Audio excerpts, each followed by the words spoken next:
An island that's home to a tribe that will attack anyone who comes near. A road that makes you risk your life to get to the other side. And a cave where one wrong move left someone trapped forever. Those are only 3 of the deadliest places in the world, from a 0% chance of survival all the way down to straight up dangerous. And we gotta start with this golf course, because while it might not look like it, this place is hiding a deadly surprise. Let me explain. This is Carbrook Golf Club in Australia. And yeah, it looks like any ordinary fairway. But don't judge a club by its cover, because this lake is infested with 8-foot-long bull sharks. I'm talking one of the most aggressive sharks to humans, known for their unprovoked attacks. Watch it, it's two. Jesus! This one water hazard could be the difference between life and death. Nowhere is safe in Australia. That's crazy. But what's even crazier is this garden, because everything that grows here can kill you. See, this is the Poison Garden, and it's home to 100 of the deadliest plants on Earth, all in one place. But take a tour inside, and you'll be greeted by this lovely sign on the gate. Yeah, they're not messing around here. I mean, the gardeners literally have to kit out in full hazmat suits at all times, because some of these plants have cute purple flowers. Hey, that's not dangerous at all. Except it is dangerous, because just cutting its leaves could stop your heart. And if that wasn't enough, also growing inside is giant hogweed. It's phototoxic, so will burn your skin and give you blisters for up to 7 years. The berries, crushed up and fed to you, will kill you. The leaves themselves will kill you also, as will the root and the stem. That is nuts. But it's still not as crazy as this street, because over in Hanoi, they got a place that makes walking through the Poison Garden look like a playground. Yeah, you could be minding your own business, sipping on some sweet iced tea, when out of nowhere, a train comes hurtling towards you. You see, on either side of the tracks are people's houses and restaurants. Now, there's a lot of problems with this, but there's one problem that takes the cake. Because there are tourists out here risking their lives just for a damn selfie. And it's happened so many times that they even had to shut down the road for 4 years back in 2019. People will do anything for the gram. Now look, I kinda get all that, but what I don't get is how people come from all across the world to put their lives in danger. Like these people! With a 100-meter drop to the rocks below. We're gonna swim to it. Yeah, what you're seeing is no optical illusion. This pool is really at the edge of one of the highest waterfalls on the planet. You see, this is the Devil's Pool.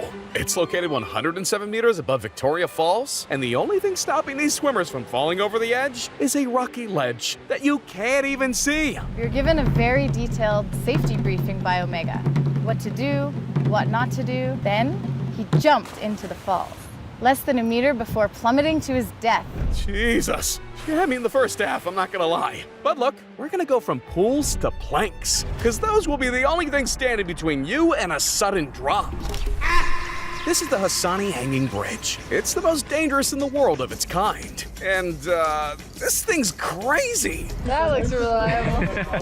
I mean, it's got no safety harnesses, no guides. Like, how the hell could you make it sound even less welcoming? Oh yeah, did I mention the 100-foot drop into the river? I gotta be honest, that's a no for me, man. With uneven steps to navigate and a constant sway as you cross, you better have your eyes on your feet the whole way across. But I think the craziest part is, locals use this bridge every day like it's no big deal. Nice to meet you. Yes. Yes. Now that's some next level confidence. The same you'll need when catching a flight to this airport. Because if you thought that bridge was risky, just watch what a typical landing looks like here. Yeah, this is Lukla Airport, a high-stakes runway in the Himalayas, where every landing feels like a leap of faith. Without going into too much detail, where your chances of winning the lottery are normally higher than dying in a plane crash, landing at this place flips those survival odds completely. So how the hell is this thing still in operation? Well, for those wanting to climb Mount Everest, Lukla is pretty much the go-to airport. You see, the runway here is just 1,700 feet long. That's about 10 times shorter than the average. As a result, fatalities are in the double digits, with estimates suggesting that about 60 to 100 lives have been lost since its creation. Damn, that's not your average airport right there. And neither is this river, because the water here gets so hot, it literally cooks everything that falls into it. It's boiling! It's actually boiling here! Deep in the Peruvian jungle, there's a bit of a glitch in the heat settings. And by that I mean, Mother Nature cranked it up to 210 degrees Fahrenheit. Wow, this is hot. Nah, man, that's boiling. So yeah, anything that steps into this river is getting the lobster restaurant experience. Now that river's cooking. But if you're ever next to this canal, you better just be looking, because this stretch of water electrocutes anything it touches. God damn! See, this is the Chicago Sanitary and Ship Canal, and it's the only place in the world where the Coast Guard won't rescue you. That's because the risks here are so high, even the people meant to save you want no part of it. There was a greater than 50% chance that someone in the water would experience cardiac arrest and would die. So, if you somehow fall in the water, you're on your own, buddy. Turns out, the riverbed has these 160-foot wide strips of electrical bars, each sending out 2.3 volts every 2.5 milliseconds. I mean, imagine getting constant shocks while trying to take a swim.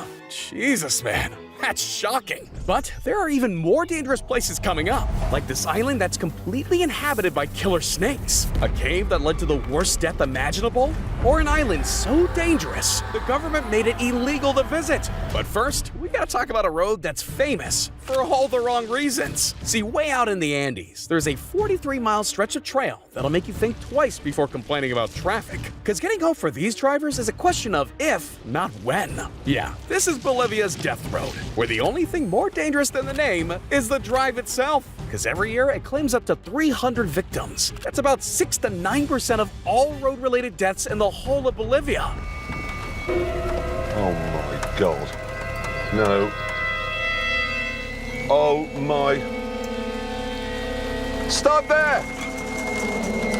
Like, do these guys want to die?